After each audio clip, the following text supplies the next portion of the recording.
कैसे हो दोस्तों।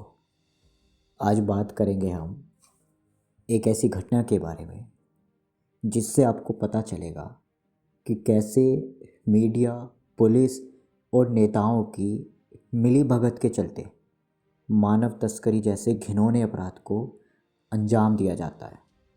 चलिए बिना देरी के शुरू करते हैं। कहानी शुरू होती है लंदन में। जॉन जो लंदन में एक नामचीन स्कूल का प्रिंसिपल और मालिक दोनों है, सुबह लगभग 8 बजे अपने घर से स्कूल जाने के लिए निकला।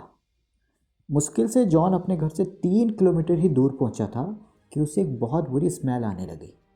जैसे जैसे जॉन आगे बढ़ रहा था वो स्मेल और ज़्यादा बढ़ती जा रही थी।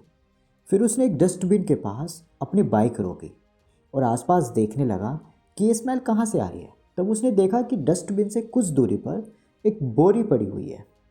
जॉन ने हिम्मत करके उस बोरी को खोला तो उस बोरी में से एक 20-21 साल की लड़की की डेड बॉडी निकली।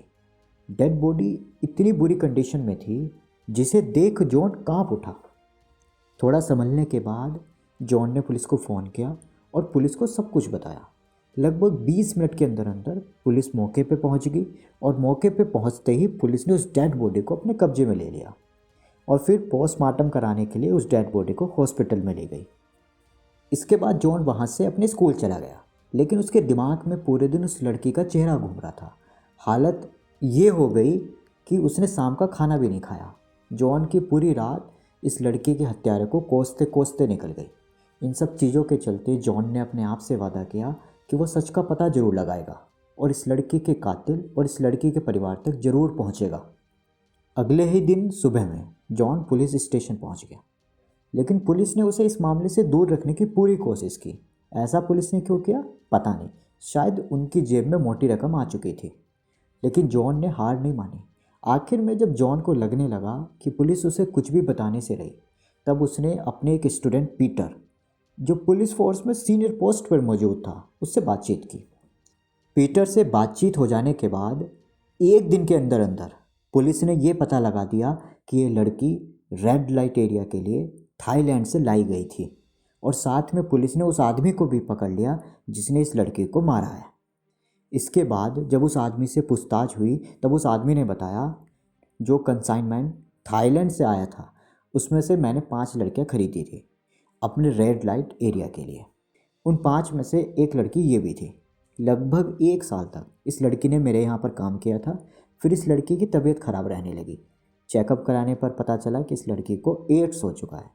मैं इसका इलाज कराना चाहता था, लेकिन डॉक्टर ने इतना खर्चा बता दिया जिसे ये लड़की अगर दिन रात भी काम करती तब भी उतने पैसे मुझे कमा कर नहीं दे सकती थी। इसलिए इस लड़की का ट्रीटमेंट कराने में मेरा कोई फ़ायदा नहीं था। इसके बाद ये लड़की जिस कमरे में रहती थी, मैंने इस लड़की को उसी कमरे में बंद कर दिया था और तब तक उस कमरे का गेट नहीं खोला जब तक उस कमरे से बदबू बाहर नहीं आई। और जिस दिन बदबू बाहर आई उसी दिन मैंने कमरे का गेट खोला तो देखा कि लड़की ख़त्म हो चुकी है। उसी रात में इसे बोरी में भर के मैं शहर से दूर फेंक आया था। इन सब चीज़ों का पता चलते ही जॉन ने लंदन से थाईलैंड जाने का इरादा कर लिया और डॉक्यूमेंट्स पूरे करते ही 1 सप्ताह के अंदर अंदर वो थाईलैंड में पहुंच भी गया। वहां जाकर उसने वहां की पुलिस से बातचीत की। बातचीत शुरू करने से पहले ही जॉन ने पुलिस को एक बहुत बड़ा अमाउंट ऑफर किया जिसे ठुकराना नामुमकिन था। पैसे मिलते ही पुलिस ने जांच शुरू कर दी और लगभग 1 सप्ताह के अंदर अंदर पुलिस ने जॉन को बताया ये लड़की थाईलैंड की नहीं है। और साथ में पुलिस ने जॉन को उन लोगों का भी पता दे दिया जिन्होंने इस लड़की को थाईलैंड से लंदन में पहुंचाया था। इन सब चीज़ों का पता चलते ही अगले ही दिन जॉन पुलिस के द्वारा बताई गई जगह पर पहुंच गया। वहां पहुंचकर जॉन ने उन लोगों से बात करने की बहुत कोशिश की, लेकिन उन लोगों ने जॉन के साथ कोई भी कोऑपरेट नहीं किया। लेकिन उन लोगों में से जॉन को एक ऐसा शख्स मिल गया जो पैसा लेकर सब कुछ बताने के लिए तैयार हो गया। उस लड़के ने जॉन को बताया कि ये लड़की कंबोडिया से यहाँ लाई गई थी। साथ में उस लड़के ने जॉन को उन लोगों का भी एड्रेस बता दिया जो इस लड़की को कंबोडिया से थाईलैंड लाए थे। इसके बाद उस लड़के ने जॉन को वे सब चीज़ें बताई जिन्हें सुन जॉन फूट फूट कर रोने लगा। उस लड़के ने जॉन को बताया कि इस लड़की को बहुत ज़्यादा टॉर्चर किया गया था क्योंकि लड़की इस काम को करने के लिए तैयार नहीं हो रही थी। कई दिनों तक इस लड़की को भूखा रखा गया था, करंट भी लगाया गया था, हाथों और पैरों के नाखून तक उखाड़ दिए थे। तब जाकर ये लड़की उस काम को करने को तैयार हुई जो हम लोग चाहते थे। आगे उसने बताया कि ये लड़की इतनी सुंदर थी कि इसका रेट बाकी लड़कियों की तुलना में 12 गुना ज़्यादा था।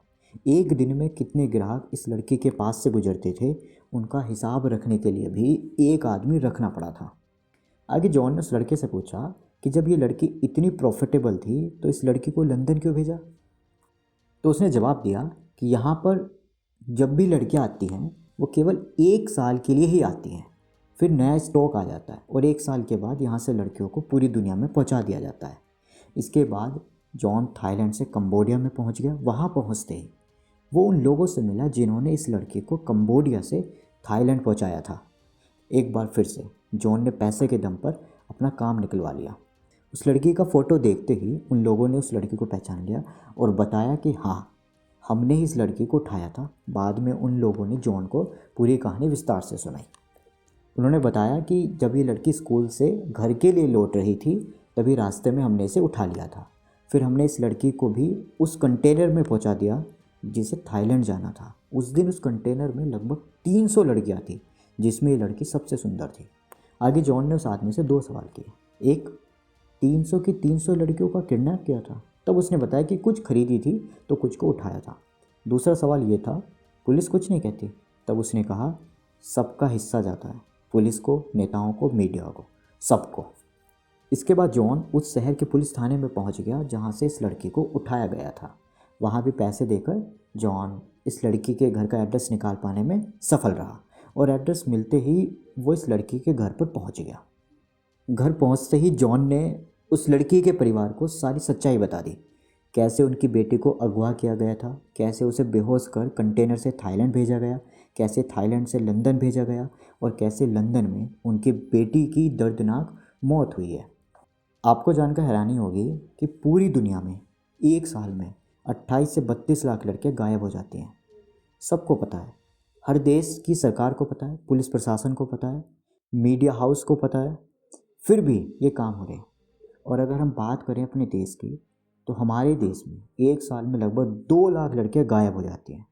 अब आप 1 मिनट के लिए उन लड़कियों की ज़िंदगी के बारे में सोचिए, उनके साथ क्या क्या नहीं होता होगा, कितनी बर्बरता उनके ऊपर होती होगी।